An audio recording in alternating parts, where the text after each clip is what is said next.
Nathalie Gertner, je travaille pour Cali Social depuis avril 2022. Je suis psychologue référente dans le cadre du parcours emploi santé.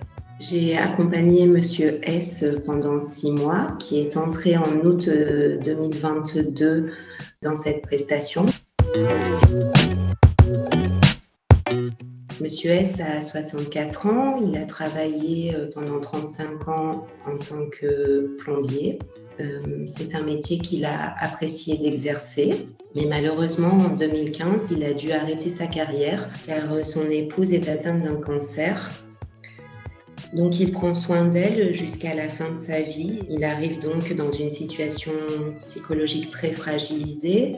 Du point de vue de sa santé, il ne prend plus soin de lui alors qu'il a des problèmes cardiovasculaires. Il n'a pas de médecin traitant, c'est un fumeur régulier. Il n'a plus de mutuelle et il a abandonné toute démarche administrative. Il pourrait bénéficier du RSA et de la retraite dans quelques mois. C'est un monsieur qui est assez isolé. Il n'a pas d'enfant et il part du principe qu'on ne doit jamais rien demander à personne parce que sinon on devient redevable et c'est quelque chose qu'il n'accepte pas. Dans la phase psychosociale, je lui propose dans un premier temps de rencontrer une sophrologue avec qui il a un très bon contact. Il accepte de se dévoiler, de réaliser les exercices qui lui sont proposés. Parallèlement, il participe aux ateliers que j'anime.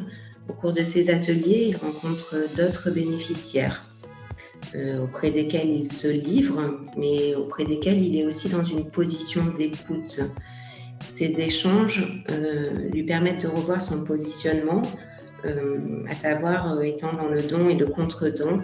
Il n'a plus ce sentiment d'être redevable.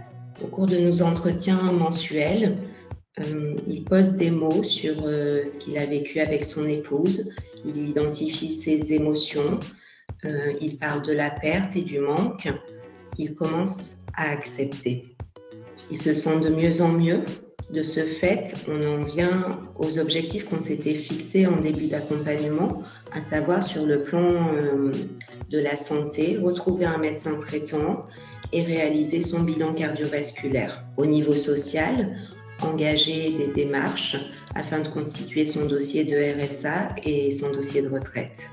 Malgré sa réticence à parler de l'emploi, il accepte de participer aux entretiens avec la conseillère en insertion professionnelle et de participer aux ateliers.